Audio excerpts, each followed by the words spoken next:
Welcome to PA Timber Goose, another lovely Sunday morning. Sitting along the river here, taking in some views over one of the higher overlooks. You can probably hear the water rolling in the background. This video will be about junior hunters. What would be the biggest cause of us losing junior hunters? I'll have some thoughts on that at the end of the video. So Pennsylvania currently has 750,000 hunters, and about 8% of those are junior hunters. A junior hunter to me can be any age. There's no specific age number for that. Anybody that doesn't know how to hunt and you're learning how to hunt, to me, you're a junior hunter, regardless of your age. I've taken two co-workers hunting over the years, and one was about 20 years old, one was in about his mid-40s. Co-worker number one, I was working at Lowe's at the time, and he's never hunted or fished, so he was curious about a lot of things. So we spent a lot of time in the woods. I taught him how to hunt, how to fish, how to shoot a rifle, how to shoot a muzzleloader, how to find hunting spots, how to scout the mountains, look for the ridges and the benches, how to clean fish, how to process your deer after you got one. Made him a nice custom 7-foot spinning rod, a pack rod that you could stick in your backpack, and wherever he went in life he would always have that fishing rod that I made him. I wrote the date on the bottom, I wrote his name on there so he knows what, so he could look back and remember where that rod came from and what year I built that. Funny stories with new hunters. Some people jump into it, hit the ground running. Some will struggle a little bit, but sometimes it's frustrating, and sometimes it's hilarious. So hunter number one, we at the time crossbows were not legal, and I spent a lot of time hunting with a muzzleloader in October, and I hunted a lot of small game. I had a CVA inline at the time, and I sold them that for about $100. I sold them the case, the bullets. There was a 3 to 9 on there, and I showed them how to shoot it and clean it and maintain it. Different shooting techniques for the inline. Pennsylvania's inline muzzleloader, when it started, was very short, and I made sure we took some vacation days so we could hunt the woods when nobody else was in the area when we were there. One of my best memories when I first took him out the very first time, we were in Schuylkill County hunting along the little Schuylkill River, and I put him on this edge of a field underneath this big white pine tree, and I told him the pine tree was pretty wide, so he couldn't get silhouetted, and the white pine would kill a scent so nothing could smell him. And I put him under there, and then I walked about 200 yards down the ridge further, and there was an island out in the field with a big white pine in it, about this big around, big limbs. So I climbed about 20 feet up in there, and the sun was hitting that side, and I started falling asleep. An hour or two later, about 8 or 9 o'clock, it started warming up. I heard some limbs moving, a couple sticks break, and an 8-point came out of the field behind me, and he came out in front of me, laid down in front of me about 30 yards and took a nap in the sun. He kind of like balled up. I could see his antlers sticking up, and his eyes went closed and his head tipped down. And I watched him for a while, and I stayed in that tree till about 11 o'clock, and then I climbed down after the buck left, and after the buck left, I climbed down out of the pine tree, and Mr. Buck went his own way. I wish I had my video gear at that time, because that would have been an awesome video, but at that time I had no idea what YouTube was, and I had no video gear whatsoever. So, co-worker, I climbed down out of the tree, and I went and found my co-worker, and he said there was an 8-point that walked right up to him. He was sitting on the ground, and sometimes deer are very curious, and they'll sniff you to see what you are and check you out. Well, he was sitting underneath that pine tree, and apparently there was 2 buck that came across that hill, because the one that was in front of me sleeping, those 2 must have been together. One went over and checked him out, and one came over to me, because it was around 9 o'clock when he saw that deer, and that's when the buck came out in front of me and laid down in the sun. So that buck walked right up to and sniffed him. Couldn't do a darn thing, couldn't shoot at it. Got a good laugh out of it, and the deer walked away. So that was a funny encounter. Funny encounter number 2 would be bear season. This the year that I was taking him out hunting, this was his first time for everything. I sold him my Marlin 1895 4570, and it was a very sweet shooting gun. That was actually made by Marlin, and I still remember that. I got a lot of deer with that 1895, but it was time to move on to something else. I wanted something that kicked much less and had much less muzzle blasts. I lost a lot of my hearing from shooting that 4570. That has a heck of a muzzle blast, but it got me a whole bunch of deer. So we were bear hunting, and the 4570 is a perfect bear gun. So I had a 308, and we walked back in the Devil's Hole, and I put him up on a ridge on one side, and I went down the ravine on the other side, and we were both sitting on the top, so I could see him with my binoculars on the other side of the ridge. We sat there for quite a while, and after a few hours, I heard something coming running down the ridge. I was looking the other way, wasn't really paying attention, and he got down below my line of sight, so I really couldn't see him coming up. But as he got closer, I could see that fluorescent orange, and he was, "There's a bear! There's a bear!" He came right up to me, and it was growling at me. He was a little upset. I couldn't stop laughing. It was so funny. And I said, Matt, we're bear hunting. "I know, but I didn't know what to do." I said, "Why don't you shoot it? You got a 4570. It came within 20 yards of him. He could have had his first kill of his large game animal. Some people never get a bear, and the chances of you shooting a black bear in PA are about 1 out of 20. And that area that we were in had a lot of bear. I'm not sure how big it was, but it said it was growling and snapping his teeth at him. It was a little aggressive, so he kind of blew that. He panicked. I kind of wish he would have shot that bear, but he didn't know any better. So I'll never forget that experience. And later on that day, he was kicking himself because he didn't shoot, but you know, that was his first time. He really wasn't sure what to do. I'm sure that's happened to all of us at some point in time. I've had some deer hunting stories like that when I was young, and I've had doe walk up to me and I had no idea what to do. I was sitting there shaking, and my dad's sitting there behind me laughing at me, and ended up with nothing. So that would be his bear hunting story. Flintlock hunting was the next on the agenda. Thompson came out with the Firestorm, a Flintlock Firestorm, which has a unscrewable breech plug, and it had a little point on the bottom of the breech plug, and it was made for pellets in your flintlock, and it would help the pellets ignite because it wasn't sitting on the bottom of the barrel. So we both bought 2 of those, sighted them in, and took him back in the same area, put him up on the ridge where I was sitting, and I put him on the front of the ridge, and I told him, I said, "It's pretty steep here." I said, "All the deer sit on the south side of this mountain, and I'm going to go down in front of you, walk all the way around. It's going to take me about an hour to walk past." So he had a muzzleloader license, so he could shoot a buck or doe with that, and he also had an antlerless tag for that county, which is 4C.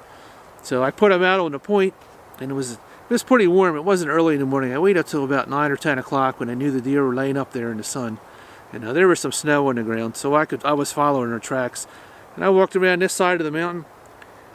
He very slowly creeped around the other side, and the deer started running around the other side. They were running right past him, and eventually I called up to him, and he's like this, looking over the side of the ridge. "Stop, stop, stop." And I'm like, "Are you gonna shoot one of them deer? They're running right past him." I saw 7 deer run past him, plus the ones that busted out in front of him.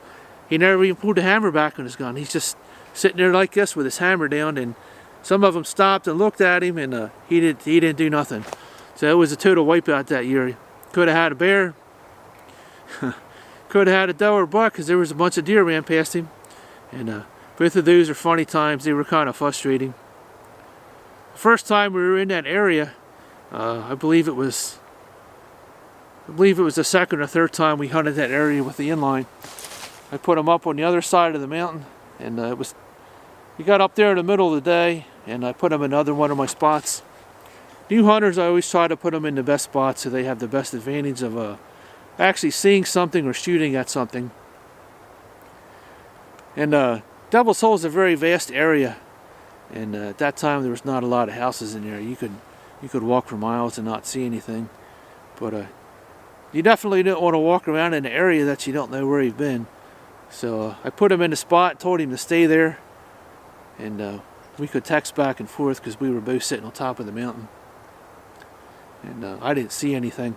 And towards the evening, I heard a lot of shots in the distance. I'm thinking, man, there must be a bunch of deer going down the side of that mountain. There must be a lot of guys over there shooting at them. So I sat back in the truck. It got dark. I went back in the truck and I sat there for an hour, and he never shoots. So I put all my stuff, put all my gear back on, and left the gun in the truck. And it was dark by now. And I hiked up the top of the mountain where he was sitting, and he was nowhere to be found. That was kind of funny, but it was scary for me because I had no idea what happened to him. So about 2 hours later, he comes walking up the road and he's all out of breath, and he's all beside himself because he got lost in the woods. And it was getting dark. And I said, why don't you stay in the spot I put you in? Well, I don't know, I wanted to see what was on the other side of the mountain.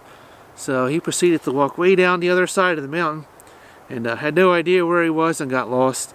So he kept shooting he just kept shooting his .50 caliber inline up in the air. You know that old saying where you fire 3 shots in the air and somebody will come look for you. Well, he was doing that, but he kept moving, so you couldn't tell where he was. I mean, if he fell down in there and broke his leg, we would have a heck of a time finding him. I would have to call search and rescue because I have no idea where he was. He came out on the other side of the mountain. He had about a 5-mile walk all the way back to the truck, and he was hoofing as fast as he could go. His flashlight died, so he was walking up the road in the dark. And he had some funny experiences there, and those I'll never forget. So coworker number 1 finally got a deer a few years later, and he did not stay with hunting or fishing. He sold everything he had, his inline, his muzzleloader. He was starting to get into trap shooting. He had a nice Benelli double barrel with a 30-inch barrel, and at some point in time he got away from everything. Hopefully he kept the custom-made rod that I made for him many years ago, and his son's probably about 17 or 18 years old by now. But he kind of rode off into the sunset. But sometimes people come into our life, they make us a better person, and it takes a village to raise a child. And sometimes it takes a village to help us get through our tough times in life. But anyhow, that was coworker number 1. We'll take a little break here, and then we'll talk about coworker number 2. We'll be right back. Coworker number 2, first crossbow hunt. Comfortable here. Coworker number 2, we got his crossbow from Bass Pro Shop, and it came in pieces. We put the limbs on it, Loctited everything together, set a scope up. It was in pieces, got the correct eye length, and sighted it in the backyard. First bow hunt there, I believe, was we were State Game Lands 211, and we were along the Stony Valley Rail Trail, somewhere in there, a undisclosed location. But we walked up on the side of the mountain, and the first funny thing was, I told him I was going to come get him about 2 o'clock in the morning, 2 a.m. And I asked him what time he went to bed. He went to bed around 11:30, 12 o'clock. So we were already off to a bad start. So he was tired when we already started. We had about a 2-mile walk back to our spot, and then a very steep climb up the side of the mountain. And I put him in a spot, which is right on a power line, and proceeded to go up the hill further, and sat on my spot. So he was down below me, and I was about 300 yards above him on the left. Basically, we were sitting on the same deer trail, because the deer trail came down in front of me, and then I could see where it went down the power line, and then it hooked to the left, and it went past him, and they went across the other side. So I wasn't sure if the deer were coming up or going down, but we had that covered on both sides, and we could see the power line if anything walked up or down there in between us. So at some point in time, the sun was coming up. It was about twilight, and I had a big buck come down in front of me. I couldn't see him, but he was on the other side. I could see the tip of his antler go by, and it went past me. And it went out on the power line, and it went down the power line, and he sprayed some deer lure on a rock in front of him. I think it was one of those scent bombs, and he lit that big rock up in the front, and then I proceeded to sniff the rock in front of him. And then it went over to the left, and Co-worker number 2 was sound asleep. His head was down. So at the critical moment in time, the very first time we took him out, he could have shot a nice 8-pointer.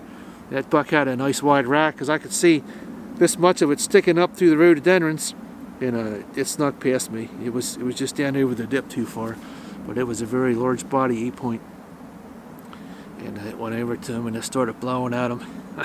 I could hear it because we were that close. I could hear it. Whoosh, whoosh. I don't know how many times it did that, but I knew that buck was right in front of him. I waited till about 9 o'clock, and I walked over there. He's down there where he's at, and I look over there, and his head's down. Ooh, I'm going to have fun with this. So I got a big stick. I just picked up a stick laying on the ground. I got as close to him as I could, and he didn't see him move. I grabbed that stick and threw it at him. It laid on the ground. What was that? I said, oh, you're sleeping, aren't you?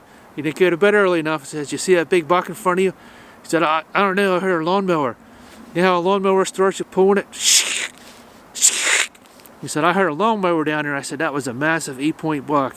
And I said, I know it walked up to you because I followed them buck tracks up to about 15 or 20 yards. It was in front of you looking at you, and your head was down. You were sleeping. Funny experience number 1. It was a learning experience for him, and it was comical for me. Oh, that was so funny. And that was his first jump into the world of deer hunting. You got to go to sleep early if you're going to get up at 1 or 2 o'clock in the morning. You got to go to bed at 7 or 8 o'clock. You can only get so much sleep in the car on the way to the mountains, and you know, sometimes we hunt for weeks and weeks, and at that moment of truth, you only have about a 10 or 5-second window to take that shot, because you won't get any more shots the rest of the season. So as we proceeded to work our way through October and get closer to November, the second time we hunted over at Clark's Creek, and he was going to get we stopped at Turkey Hill, and I got gas, and he ran in and got a sandwich. And as soon as he got in the truck, I could smell it was an Italian hoagie wrapped in paper. You're not going to see nothing, because them deer will smell that. So we proceeded to our spot, hiked up in the mountain in the dark, and he sat down, and he had his hoagie bomb in his hoagie bomb in his pack, and it was sitting on a tree behind the other side of him. And as the morning progressed, lots of bears in that area, and you could probably guess where this is going to go. He heard a noise behind him, and he turned around with his crossbow, and there was a bear sniffing his hunting pack with a hoagie bomb in it. I could smell the hoagie in his pack, and you don't ever want to take food with you that you can smell, because the deer can smell it and they'll go the other way.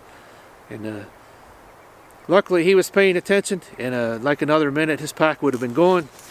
That black bear was going to pick his pack up, run away with it up across the other side of the mountain, never to be seen again. I don't think we would have ever found his pack. Hunting experience number 3 was with his first deer rifle. We got him a Ruger.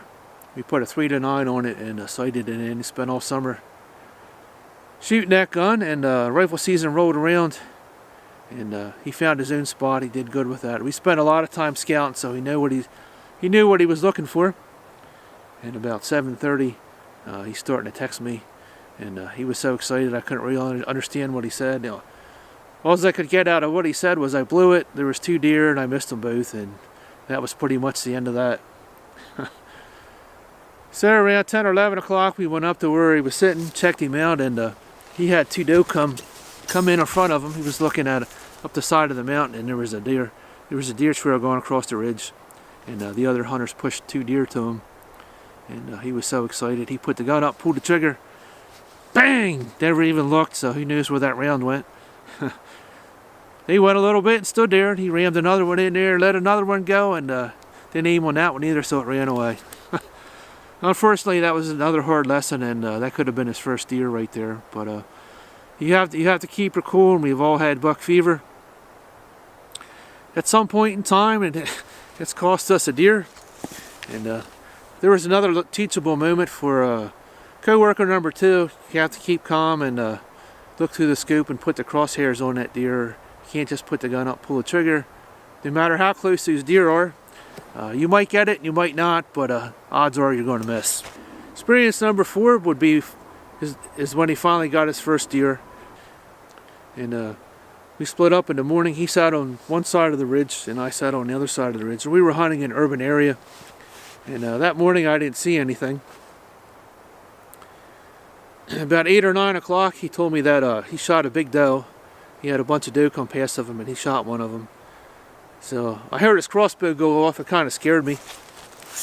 It's amazing how loud they are. He was about 200 or 300 yards away from me. But I went back and put all my stuff in the van, and we came back and looked for his doe. And he shot at about 20 yards in the chest with a toxic broadhead and his 10-point turbo. And of course I'm looking out in front of me because usually when you shoot a doe it usually runs a little bit and falls over. Well, this one didn't, and I tripped over it and fell right on my face on top of the deer. Duh! Another rookie mistake, huh, for me. But usually when I know there's a deer down, I'm always looking for that white belly, because when they fall over, you always see that white belly before you see the deer. Well, the deer kind of tipped over this way, and you couldn't see the white belly or the tail, so it blended in pretty good. And it was in the picky briars, and I'm crawling through the picky briars, and I laughed at my uncle for doing that quite a few times. He was following the blood trail with his head down. He tripped right over his buck. Family traditions live on. I tripped over his deer, fell right on top of it. Duh!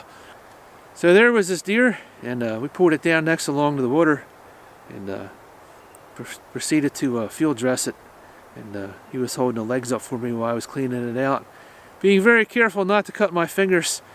My run of luck there, I just tripped and fell over his deer because it was right in front of me, and apparently the mighty hunter didn't see it. So I was cleaning his deer out for him, and he was holding the legs up. And after a few minutes, that beautiful aroma came out of the deer that you never forget. When you field dress a deer, it smells terrible. And his breakfast that he had this morning didn't stay down. He lost his breakfast for a few minutes there, and then he was okay. He had to turn his head the other way like this because of the smell. And I couldn't stop laughing either. That was funny. So got his doe dressed out, got it tagged, and put the deer drag on it, and start dragging it across the field. The deer weighed as much as he did, so I had a little bit of fun with that. I told him, I said, "Here, you drag this about 50 yards, and I'll drag it about 50 yards." And he drug it about 10 yards, and that was it. I said, "Here, give me the ropes," and he ran it all the way back to the van, threw it in the van, and took it back to the house. Put it on my deer lift, hoisted it up in the shed, and then made him some breakfast, and took a little break there. Took a little power nap before we started processing his deer. I pulled the deer skin off and cut his deer up. It takes me about an hour and a half to fully bone out a deer. I have a pretty good setup inside of my shed, and that'll be a video.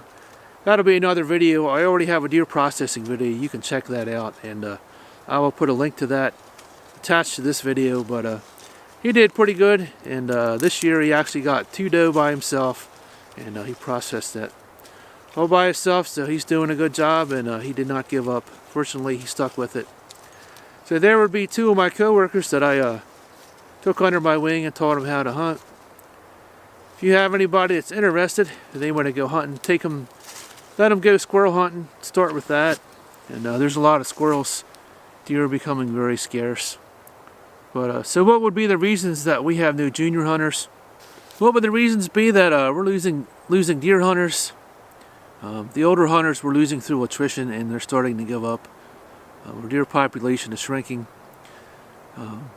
My number one root cause will not be video games. I would say it's because the lack of deer sightings when you go out. Every time you go out and you don't see nothing, you see empty woods and squirrels and birds. That's very difficult to sit there and shiver hour after hour, keep getting up early in the morning and sitting out there and coming home with nothing. If you want to keep bringing more deer hunters into the sport, you actually have to have deer. Some people say Pennsylvania's overrun with deer, and I would say that it's not. Our deer population is at an all-time low. Last year our harvest numbers dropped by 13 to 14%, and this year I would say it's even more. Our deer are being annihilated with the 2 weeks into the rut. Both the buck and the doe are being shot off, and concurrent buck and doe season is taking a heavy toll on our deer population. Buck season used to be 1 week of buck and 1 week of doe, and before that we had 3 days of doe and 2 weeks of buck, which was even much better. But the tolerance for the deer now is not the same as it used to be. People look at deer as a pest. And the second reason would be that we're losing hunters, I would say, would be lack of places to hunt. That would be number 2. And a lot of people say the third reason would be video games.